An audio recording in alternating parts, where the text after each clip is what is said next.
सत्य के वचन को सही ढंग से विभाजित करना बाइबल को समझने की कुंजी है। हमें खुशी है कि आप परमेश्वर की अचूक पुस्तक पर एक दिलचस्प नज़र डालने के लिए हमारे साथ शामिल हुए हैं। Grace school of the Bible के अध्यक्ष रिचर्ड जॉर्डन ने बाइबल को समझने और उसका आनंद लेने में आपकी मदद करने के लिए तैयार किए गए संदेशों की श्रृंखला में एक और संदेश प्रस्तुत किया है। चलो अब हम भी उसके साथ जुड़ें। हमें सचमुच खुशी है कि आप आज हमारे साथ शामिल हुए। हम विश्वास करते हैं कि परमेश्वर के वचन में एक साथ बिताया गया हमारा समय आपके लिए एक समृद्ध आशीर्वाद और सहायता होगा, क्योंकि हम पवित्र शास्त्र के पन्नों पर पुनः नजर डालेंगे ताकि परमेश्वर की आत्मा हमें उसके वचन के माध्यम से शिक्षा दे सके। कभी कभी मैं समाचार पत्र में कुछ ऐसा देख लेता हूँ जो पवित्र शास्त्र में दी गई किसी बात से मेल खाता है। मैंने हाल ही में मैकडॉनल्ड्स मिकी डी के बारे में एक लेख पढ़ा था। 1962 में सिंसिनाटी, ओहियो में लू ग्रोएन नाम का एक व्यक्ति, जो मैकडॉनल्ड्स की एक फ्रेंचाइजी में से एक था, उन्होंने मैकडॉनल्ड्स के लिए फिलेट ओ फिश सैंडविच का आविष्कार किया। और जिस तरह से यह हुआ वह यह है कि जब ईस्टर से 40 दिन पहले लैंट आया, जो कि यश बुधवार से शुरू होता है, तो सिंसिनाटी एक बहुत ही भारी रोमन कैथोलिक क्षेत्र है, लगभग 90% रोमन कैथोलिक। और उन्होंने ये नोटिस करना शुरू कर दिया कि व्रत के दौरान वफादार रोमन कैथोलिकों ने उनके हैमबर्गर और चीज़बर्गर खरीदना बंद कर दिया और उनका व्यापार काफ़ी हद तक नीचे चला गया। और वह इस बात से चिंतित हो गया, और कुछ समय तक इस पर ध्यान देने के बाद उन्हें मछली सैंडविच का विचार आया। वैसे यह मैकडॉनल्ड्स में मेरी पत्नी का दूसरा सबसे पसंदीदा सैंडविच है, और मुझे लगता है कि इससे आपको मेरी पत्नी के बारे में कुछ पता चलता है। लेकिन ऐसा नहीं है कि वह धार्मिक है। वह इसे सप्ताह के किसी भी दिन तथा शनिवार को 2 बार करना पसंद करती है। लेकिन मछली फिले सैंडविच, और वे एक न्यू इंग्लैंड मछली आयात करते हैं और उस पर थोड़ा टाटा सॉस डालते हैं, और सैंडविच को तुरंत सफलता मिल गई। अब उन्होंने इसका आविष्कार इसलिए किया क्योंकि उनके ग्राहक ईस्टर से पहले 40 दिन के उपवास से गुजर रहे थे। अब इन कैनन कानून, चर्च कानून में ईस्टर से पहले 40 दिनों तक उपवास रखने का कारण ये बताया गया है कि वे स्वयं को उस उपवास के अनुरूप ढाल रहे हैं जो प्रभु यीशु मसीह ने मत्ती अध्याय 4 में जंगल में शैतान द्वारा प्रलोभन दिए जाने से पहले 40 दिनों तक किया था। अब आप जानते हैं, मुझे यकीन नहीं है कि यीशु द्वारा अपने मंत्रालय की शुरुआत में शैतान द्वारा परीक्षा लिए जाने से 40 दिन पहले उपवास करने और उनके द्वारा उनकी मृत्यु और पुनरुत्थान का जश्न मनाने वाले आयोजनों से ठीक 40 दिन पहले उपवास करने के बीच कोई संबंध क्यों है। लेकिन आप जानते हैं, धर्म में चीज़ों का कोई मतलब नहीं होता।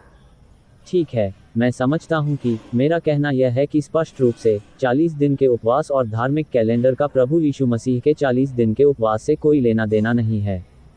किसी भी प्रेरित ने कभी भी उसके जैसा उपवास नहीं किया। नहीं, किसी भी प्रेरित ने कभी भी इस प्रकार का 40 दिन का उपवास नहीं किया, विशेषकर उनकी मृत्यु और पुनरुत्थान के संबंध में। वास्तव में, यदि आप मेरे साथ अपनी बाइबल में कुलुसियों की पुस्तक के अध्याय संख्या 2 को देखेंगे, तो आप देखेंगे कि प्रेरित पौलुस ने इस विषय में कुछ कहा है। और क्या मैं आपसे कह सकता हूं कि मैं प्रेरित पौलुस की ओर मुड़ रहा हूं, क्योंकि यदि आप अपने क्रियाकलापों और अपने ईसाई जीवन को आधार बनाने के लिए मत्ती, मरकुस, लूका और यूहन्ना और मसीह की सांसारिक सेवकाई की ओर वापस जाने वाले हैं, अपने ईसाई जीवन को बढ़ाने का प्रयास करने के लिए, अपने ईसाई जीवन की प्रगति का प्रयास करने के लिए, और आप मत्ती, मरकुस, लूका और यूहन्ना के पास वापस जाएंगे, और आप जंगल में उपवास करने के प्रभु यीशु मसीह के उदाहरण को लेंगे, इत्यादि, और इसे अपने जीवन में ऐसे लाओ जैसे कि परमेश्वर चाहता है कि आप आज ऐसा करें। ऐसा करने का प्रयास करने से अनुग्रह का वह संदेश छूट जाएगा जो प्रभु यीशु मसीह ने पृथ्वी छोड़ने के बाद स्वर्ग वापस जाने पर प्रेरित पौलुस को बताया था। तो आप जानते हैं, मसीह की सांसारिक सेवकाई से अपनी धार्मिक गतिविधि के लिए औचित्य प्राप्त करने का प्रयास करना, उस आगे के रहस्योद्घाटन को देखने में विफल होना है। इफिसियों 3 में पौलुस ने कहा, यदि तुमने परमेश्वर के अनुग्रह का समाचार सुना होता जो मुझे दिया गया, तो उसे प्रकाशन के द्वारा तुम पाते। उसी ने, अर्थात स्वर्ग में से प्रभु यीशु मसीह ने मुझे वह रहस्य बताया जो और अन्य युगों में मनुष्यों को नहीं बताया गया था। प्रभु यीशु मसीह ने प्रेरित पौलुस को ऐसी जानकारी दी जो उसने पौलुस से पहले मानव इतिहास में किसी को नहीं बताई थी। इसलिए यदि आप जानकारी प्राप्त करने के लिए मत्ती, मरकुस, लूका और यूहन्ना के पास जा रहे हैं, तो आप परमेश्वर के नवीनतम रहस्योद्घाटन के आधार पर नहीं जा रहे हैं। आप ईश्वर के एक पुराने रहस्योद्घाटन के अनुसार चल रहे हैं। पौलुस इस बारे में क्या कहता है, यहाँ बताया गया है। कुलुसियों अध्याय 2, पद संख्या 16। इसलिए कोई मनुष्य तुम्हें खाने पीने या किसी पवित्र दिन या नए चांद या सबत के दिन के विषय में न्याय न करे, क्योंकि ये तो आने वाली बातों की छाया मात्र हैं, परंतु देह तो मसीह की है। इसलिए ध्यान रहे, कोई मनुष्य तुम्हारा न्याय भोजन के विषय में न करे। इसका मतलब यह है कि किसी को ये कहने का मौका न दें कि यदि आप मांस से परहेज करते हैं तो आपको मांस से भी परहेज करना होगा, और यदि आप ऐसा नहीं करेंगे तो हम आपकी निंदा करेंगे, क्योंकि यदि आप मांस से दूर रहेंगे तो आपको ईश्वर के समक्ष उच्च दर्जा प्राप्त होगा, आप ईश्वर के करीब पहुंच जाएंगे। एक बार किसी ने मुझसे कहा, कुछ वर्ष पहले एक आदमी ने मुझे फ़ोन किया और उसने कहा, भाई जॉर्डन, मैं कुछ समय के लिए चर्च में नहीं आऊँगा।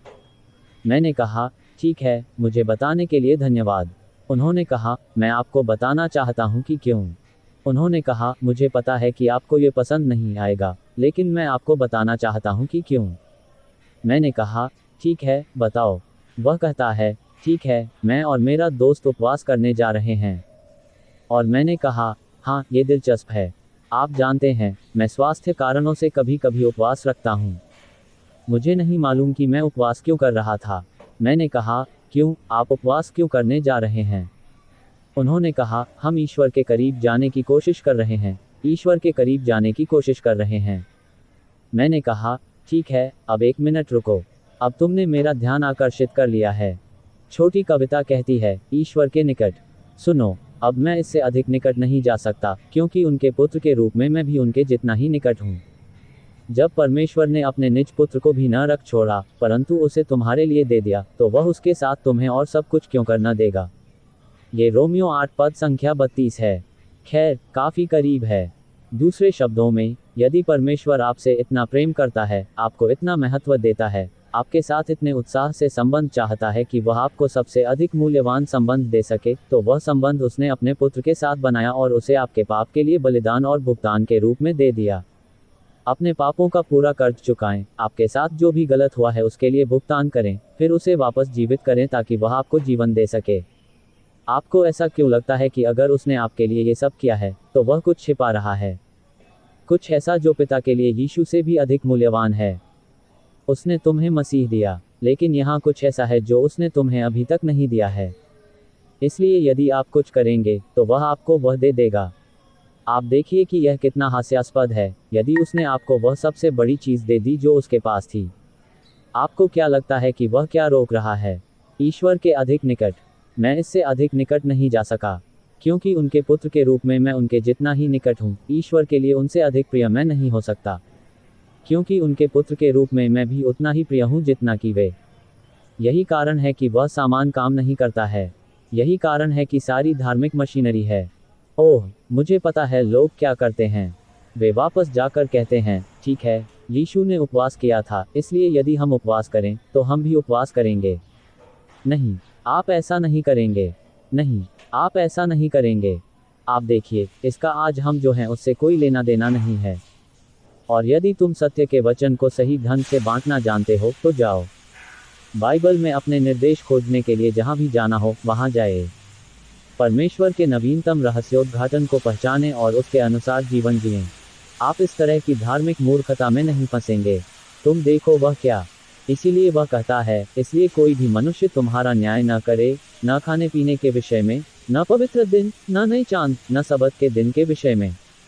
आप देखिए, इस मामले की सच्चाई यह है कि संयम और उपवास के नियमों का पालन करना आज हमारे लिए इनका कोई मूल्य नहीं है। कुलुसियों 2 की आयत 20 को देखिए। सो जबकि तुम मसीह के साथ संसार की आदि शिक्षा की ओर से मर गए हो, तो फिर संसार में जीवन बिताते हुए क्यों विधियों के अधीन हो? चखो, छुओ मत, क्योंकि ये सब मनुष्यों की आज्ञाओं और शिक्षाओं के अनुसार काम करने से नाश हो जाएंगे। मेरा मतलब है, यदि यीशु ने जो किया वह पर्याप्त नहीं है, तो आपको क्या लगता है कि आप क्या करने जा रहे हैं? और यदि आप जानते हैं कि आप मसीह के साथ संसार की सभी मांगों और धार्मिक संसार की सभी मांगों से मर चुके हैं, तो स्पर्श, स्वाद नहीं, उपवास नहीं है। संभलना, मनुष्यों की आज्ञाओं के अनुसार नहीं, यही धर्म है। ये सब बातें उस पूर्णता को छीन लेती हैं जो परमेश्वर ने हमें मसीह में दी है। गलातियों अध्याय 3 में उन्होंने गलातियों से पूछा, क्या तुम ऐसे मूर्ख हो कि आत्मा की रीति पर आरंभ करके अब शरीर की रीति पर सिद्ध हुए? यदि परमेश्वर ने आपको अपने पुत्र के रूप में सीढ़ी के शीर्ष पर रखा है, तो क्या आप सोचते हैं कि आपका शरीर, आपकी भावनाएं, आपकी बुद्धि उसमें योगदान देंगी? क्या तुम इतने मूर्ख हो? यदि आप कुलुसियों 2 की 8वीं आयत पर वापस जाएं तो क्या होगा? मूलतः वह इसी प्रकार का तर्क यहाँ दे रहे हैं। कुलुसियों 2:8 चौकस रहो, कहीं ऐसा ना हो कि कोई तुम्हें उस तत्वज्ञान या व्यर्थ धोखे के द्वारा ऐर कर ले, जो मनुष्यों की परंपराओं और संसार की आदि शिक्षाओं के अनुसार है, और मसीह के अनुसार नहीं। आप उन सभी चीज़ों को देखते हैं जिनका उपयोग किया जा सकता है, दर्शन, व्यर्थ छल। यह मनुष्यों की परंपराओं के अनुसार है, संसार की मूल बातों के अनुसार है, उन विधियों के अनुसार है जिनका उल्लेख हमने श्लोक 20 में किया है, और ये सब नहीं। आप कहेंगे, ये सब क्या है? ये तो बस आपको मसीह से दूर ले जाने की कोशिश है, क्योंकि उसमें मसीह परमेश्वरत्व की सारी परिपूर्णता सदैव वास करती है।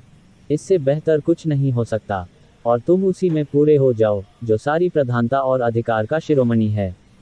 वह वही है जिसके लिए परमेश्वर ने अपने पुत्र के लिए ये जबरदस्त ब्रह्मांडीय योजना बनाई है कि उसे सभी चीज़ों का मुखिया बनाया जाए।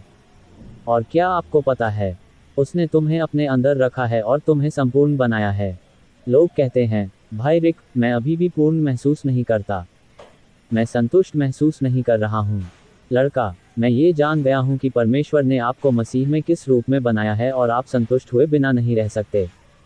तुमने कहा था, लेकिन मुझे तो बस थोड़ा सा धर्म चाहिए।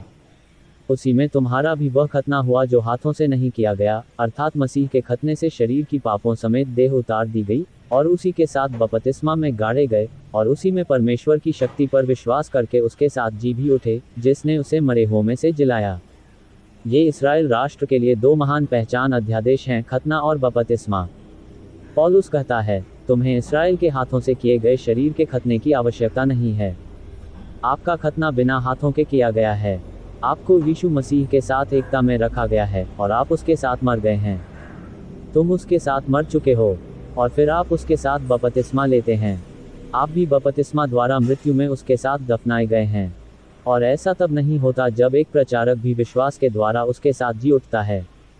किस ईश्वर का कार्य? वह स्वयं ईश्वर है, जिसके विषय में वह कहता है कि वह नहीं है। ये बिना हाथों के बनाया गया है। ये कुछ है। दूसरे शब्दों में कहें तो परमेश्वर को ये करना ही था। और दूसरा है ईश्वर का संचालन। देखिए, परमेश्वर आपके लिए यही करता है। जब वह आपको मसीह में रखता है, मसीह में, वे सभी धार्मिक चीज़ें जो लोग चाहते हैं कि आप करें, वह पद 6:17 में कहता है, वे आने वाली चीज़ों की छाया मात्र हैं। परंतु शरीर, वास्तविकता मसीह है। इसलिए परमेश्वर के सामने अपनी पहचान बनाने के लिए आपको इन सब चीज़ों की आवश्यकता नहीं है। क्यों? क्योंकि परमेश्वर ने आपको अपने पुत्र में वह स्थान दिया है जो पुनर्तः आपकी पहचान कराता है, आपको उसमें स्वीकार करता है, और आपको परमप्रधान परमेश्वर के एक संत के रूप में पहचान कराता है। आपने कहा, लेकिन भाई रिक, मैं बहुत दोषी महसूस करता हूँ, मैं बहुत असफल महसूस करता हूँ। मुझे ऐसा लग रहा है जैसे मैं कटा हुआ जिगर हूँ। पद 13 में वे कहते हैं, और तुम अपने पापों और अपने शरीर की खतनारहित दशा में मरे हुए हो। अपने पापों में मरा हुआ होना। आप जानते हैं कि अविश्वासी लोगों के साथ यही गलत है। अविश्वासी लोगों के साथ गलत यह नहीं है कि वे क्या करते हैं। वे ऐसे ही हैं। वे मर चुके हैं। वे पापों और अपने शरीर की खतनारहित दशा में मरे हुए हैं। यानी उनकी धार्मिक पहचान, क्या वह उसके साथ जिलाया गया है? तुम्हें मालूम है जब तुम मर गए तो उसने तुम्हारे साथ क्या किया? उसने तुम्हें जीवित किया। मृत्यु का एकमात्र उत्तर जीवन है। पाप का अंत बुरा ही होता है। पाप का एकमात्र उत्तर मृत्यु है। वैसे, लोग कहते हैं कि वे जीवन में कुछ पाप देखते हैं, जिसे वे रोकना चाहते हैं। हमारी संस्कृति ऐसा ही करती है। मैं हाल ही में एक लेख पढ़ रहा था जिसमें कहा गया था कि अमेरिका में सब कुछ व्यवस्था के विरुद्ध है। अब, हम हर साल बहुत सारे व्यवस्था पारित करने में कामयाब रहे हैं। कांग्रेस, जो सभी चीज़ों की संघीय सरकार है, एक के बाद एक व्यवस्था पारित करती रहती है, और वे आपके जीवन की हर चीज़ को विनियमित करते रहते हैं। हाल ही में, हम अपने घर के एक शयन कक्ष में छत पंखा लगाने जा रहे थे, और मैं छत पंखा खरीदने के लिए दुकान पर गया। और उस आदमी ने कहा, ठीक है, आप इसे स्वयं नहीं डाल सकते। आपको किसी को नौकरी पर रखना होगा, और उन्हें इसे लगाने के लिए शहर से परमिट लेना होगा। मैंने क्या कहा? उन्होंने कहा, अन्यथा मैं इसे आपको नहीं बेच सकता। अगर मैं इसे तुम्हें बेचूं, तो तुम्हें मिलेगा। और अधिकांश व्यवस्था और नियमों की आवश्यकता होती है। और इसलिए मैंने बात की, मैं नीचे चला गया। मैं जिस छोटे से कस्बे में रहता हूँ, वहाँ की नगर सरकार के लोगों को मैं जानता हूँ। मैं उनसे पूछने के लिए नीचे गया, और शहर में से एक। ओह हाँ, हाँ, खैर, हम ये सुनिश्चित करना चाहते हैं कि यह ठीक से स्थापित हो। मैंने कहा, अच्छा, क्या आप सोचते हैं कि मैं अपने घर के किसी शयनकक्ष में छत पंखा लगाऊंगा? ये सही नहीं है। वह कहता है, खैर, आप तो ऐसा करेंगे, लेकिन हमें यकीन नहीं है कि हर कोई ऐसा करेगा। इसलिए हमें आपके साथ सभी लोगों की तरह व्यवहार करना होगा। हमें हर किसी के साथ बुरे लोगों की तरह व्यवहार करना होगा, क्योंकि हम यह मान लेते हैं कि कोई न कोई ऐसा करने की कोशिश करेगा जो वे करने की कोशिश कर रहे हैं। वे हर किसी को हर चीज़ से बचाने की कोशिश कर रहे हैं। तो उन्होंने क्या किया? वे एक व्यवस्था, आंशिक नियम पारित करते हैं। अब सब कुछ कानून के विरुद्ध है। लोग सोचते हैं कि व्यवस्था, नियम पारित करने से पाप रुक जाएगा। नियम पारित करने से पाप नहीं रुकेगा।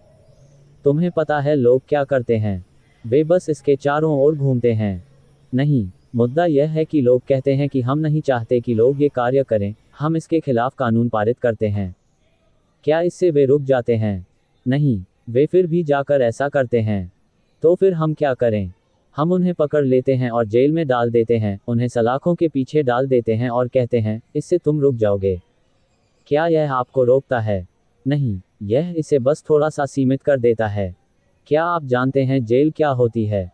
मैं हर समय जेलों और जेलों का प्रचार करता रहता हूँ। क्या आप जानते हैं कि जेल और कारागार क्या होते हैं? वे विश्वविद्यालय हैं जो अपराधियों की अगली पीढ़ी को शिक्षित कर रहे हैं। आप पाप को कानून या जंजीरों और सलाखों से नहीं रोक सकते। एकमात्र चीज़ जो पाप को रोकेगी वह है आपको पाप से अलग करना। और ऐसा करने वाली एकमात्र चीज़ आपको मार देगी। यह मृत्यु है। लेकिन मृत्यु एक प्रकार का जीवन परिवर्तनकारी अनुभव है। उसके बाद आप ज़्यादा अच्छे नहीं रहे, है ना?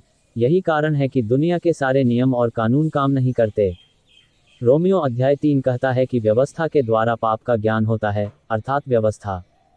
जब परमेश्वर ने इसे दिया, तो इससे पाप नहीं रुका।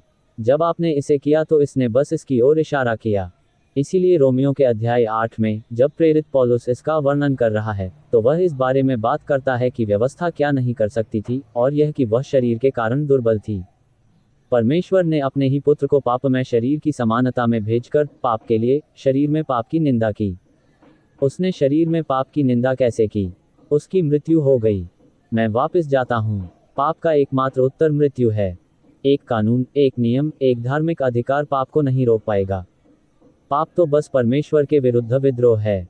और यह हमारे अंदर इतना गहराई से समाया हुआ है। आप इसे रोकने जा रहे हैं। तुम्हें उसे पिंजरे में बंद कर देना चाहिए, और वह किसी और के साथ ऐसा नहीं कर सकेगा। लेकिन आप उसके दिमाग को रोकने वाले नहीं हैं। आप उसका दिल नहीं रोक पाएंगे। यदि अवसर मिले तो आप उसे ऐसा करने से नहीं रोक पाएंगे। इसीलिए हम चलते रहने के लिए लोगों को पिंजरों में रखते हैं। हमने कुछ भी नहीं रोका। हमने बस इसे अपने ऊपर पड़ने वाले प्रभाव से मुक्त करने का प्रयास किया। यहाँ अनपेक्षित परिणामों का नियम है। आप पाप रोकना चाहते हैं। पाप का अंत बुरा ही होता है। तुम्हें मालूम है कि परमेश्वर ने क्या किया? क्या उसने अपने बेटे को मरवाकर शरीर में पाप की निंदा की? पाप का एकमात्र उत्तर मृत्यु है। लेकिन वास्तव में दुनिया के लिए यह कोई विकल्प नहीं है, क्योंकि दुनिया के पास मृत्यु का कोई उत्तर नहीं है। उसने शरीर में पाप की निंदा क्यों की? कि व्यवस्था की धार्मिकता हम में जो शरीर के अनुसार नहीं वरन आत्मा के अनुसार चलते हैं, पूरी की जाए। परमेश्वर के पास मृत्यु के लिए एक उत्तर है, और वह है उसके पुत्र की मृत्यु। क्योंकि परमेश्वर ने मसीह में कुछ ऐसा किया जो आप और मैं नहीं कर सकते, उसने हमारे पाप के लिए एक पूर्ण भुगतान किया। अपने बलिदान के द्वारा पाप को पूरी तरह से दूर कर देने के बाद, वह फिर से जी उठा ताकि वह हमें जीवन दे सके। और यीशु मसीह का पुनरुत्थान एक रसीद की तरह है जो कहता है कि ऋण यहाँ चुका दिया गया है, पूरी तरह से चुका दिया गया है। और इसलिए कुलुसियों का पत्र कहता है, उसने हमें एक साथ जिलाया है। उसने हमारे सारे अपराधों को क्षमा करके हमें जीवित कर दिया है। उसने पाप का कर्ज पूरी तरह से उतार फेंका। उन्होंने मृत्यु के मुद्दे, आध्यात्मिक मृत्यु के मुद्दे को पूरी तरह से सुलझा दिया। आप देख सकते हैं कि आप किस प्रकार अपने पापों से, अपने पाप के बंधन से, अपराध बोध और शर्म से, अपने पाप की लकवाग्रस्त पकड़ से अलग हो सकते हैं। इससे अलग होने का एक ही तरीका है, मरना। यही एकमात्र रास्ता है। अतः हम मसीह के साथ क्रूस पर चढ़ाए गए हैं। हम उसके साथ मरते हैं। और फिर वह हमें अपने में बड़ा करता है। वह हमें सक्रिय करता है। वह हमें अपना जीवन देता है क्योंकि उसने पाप के ऋण को पूरी तरह से संतुष्ट कर दिया है और उसे उतार फेंका है। यह एक अद्भुत बात है। फिर वह कहता है, विधियों का वह लेख जो हमारे विरोध में था और हमारे विरोध में था, उसे मिटाकर उसके क्रूस पर कीलों से जड़कर उसके मार्ग से हटा दिया। कानून आपको जीवन नहीं दे सकता। यीशु मसीह ने व्यवस्था को अपने मार्ग से हटा दिया, उसे क्रूस पर जड़ दिया, सारा कर्ज चुका दिया, उसे पूरी तरह से पूरा किया और हमें स्वतंत्र किया। अब जब कानून निंदा करना चाहता है, तो वह सिर्फ एक मृत व्यक्ति की निंदा करता है और कानून एक मृत व्यक्ति के साथ कुछ नहीं कर सकता। मैंने एक बार एक आदमी के बारे में ये कहानी पढ़ी थी जिसे डकैती के आरोप में अदालत में पेश होना था। वह उपस्थित नहीं हुआ और न्यायाधीश ने जमानतदार को बुलाया और पूछा, वह कहाँ है? और वह कहता है, ठीक है, वह यहाँ नहीं है, जज। और उन्होंने कहा 6 कारण हैं कि क्यों वह आज यहाँ नहीं है। और मैं चाहूँगा कि आप उनकी बात सुनें और इस बात पर विचार करें कि क्या बॉन्ड मुझसे छीना नहीं जाना चाहिए। और न्यायाधीश कहते हैं, ठीक है, इसकी संभावना बहुत कम है। आपने उसे यहाँ आने के लिए बाध्य किया और मैं आपसे बॉन्ड प्राप्त करने जा रहा हूँ। तुम्हें भुगतान करना होगा, लेकिन मैं कारण सुनूंगा। और उसने कहा, अच्छा जज, पहला कारण तो यह है कि वह मर चुका है, एक कार दुर्घटना में मारे गए। जज ने उसे रोका और कहा, मुझे और कुछ सुनने की जरूरत नहीं है। मुकदमा खारिज। मेरा मतलब है, अगर आप मर चुके हैं तो कानून कुछ नहीं करता। ये खत्म हो गया है। अतः हम मसीह में मर गए। आप करेंगे? मैं नहीं जानता। इसकी कुंजी यह है कि हम उसमें जीवित होकर बिगड़ी हुई प्रधानताएं और शक्तियां प्राप्त करते हैं। उसने उन्हें खुले तौर पर आश्वस्त किया, अपने क्रूस कार्य में उन पर विजय प्राप्त की। आप जानते हैं, यीशु मसीह में संपूर्ण एवं समग्र विजय है। तुम्हें पता है क्या? आप क्या जानते हैं? तुम्हें पता है कि जब लू ने मछली का टुकड़ा बनाया तो क्या हुआ? उसने पैटर्न बंद कर दिया। अब आपको लोगों को रखने के लिए ये चर्च कैनन व्यवस्था मिल गया है। अब उन्हें मैकडॉनल्ड्स में वापस आने और अपनी मछली लेने का बहाना मिल गया। लेकिन क्या आप जानते हैं कि मैकडॉनल्ड्स ने क्या किया? वे बिग मैक्स परोसना कभी नहीं छोड़ते। वे हैमबर्गर और चीज़बर्गर परोसना कभी बंद नहीं करते। तुम्हें मालूम है उन्होंने क्या किया? उन्होंने यह माना कि परमेश्वर वास्तव में लोगों द्वारा की गई चीज़ों में कोई अंतर नहीं करता, और उन्होंने इसे स्वीकार कर लिया। वैसे 1967 में जिम डेलिक्टी ने बिग मैक का आविष्कार किया, और यह मैकडॉनल्ड्स का विशिष्ट सैंडविच है। क्या आप जानते हैं बिग मैक क्या है? आप जानते हैं, ये 2 बर्गर पैटीज हैं जिन्हें एक तीसरे ब्रेड के टुकड़े से अलग किया गया है। नहीं, जिम, क्या उसने 2 बर्गरों को तीसरे हिस्से में, तीसरे ब्रेड के टुकड़े में बांटना सही था? बहुत से लोग यह नहीं मानते कि परमेश्वर के वचन में केवल 2 कार्यक्रम हैं। एक है पुराना नियम और दूसरा है नया नियम। लेकिन आप जानते हैं कि क्या? प्रेरित पौलुस आया और परमेश्वर ने तीसरा विभाजन दिया। यह अनुग्रह के संदेश, मसीह के रहस्य को समझने में चूक है और उस तीसरे विभाजन, तीसरे भाग और परमेश्वर के दोहरे उद्देश्य को पहचानना है जो आपको इस तथ्य की सराहना करने की अनुमति देता है कि परमेश्वर को इस बात की परवाह नहीं है कि आप आज क्या खाते हैं, कि मांस और पेय वह चीज़ नहीं है जो आपको आज परमेश्वर के सामने प्रतिष्ठा प्रदान करती है। आज परमेश्वर के सामने जो चीज़ आपको प्रतिष्ठा प्रदान करती है, वह पहचान है जो परमेश्वर आपको अपने पुत्र में देता है। तो बिल्कुल मछली के फिलेट की तरह है। अब यह मुख्यधारा बन चुका है और मैकडॉनल्ड्स के मेनू में इसका प्रमुख स्थान है। फिर भी वे पॉल के उदाहरण का अनुसरण करते हैं। और फिर भी आप बर्गर पा सकते हैं, आप डबल चीज़बर्गर पा सकते हैं, यम यम। आप बिग मैक प्राप्त कर सकते हैं क्योंकि वे समझते हैं कि आज ये सब स्वीकार्य है। जब आप बिग मैक या चीज़बर्गर ऑर्डर करते हैं तो किसी को भी अपने बारे में राय बनाने का मौका न दें, है ना?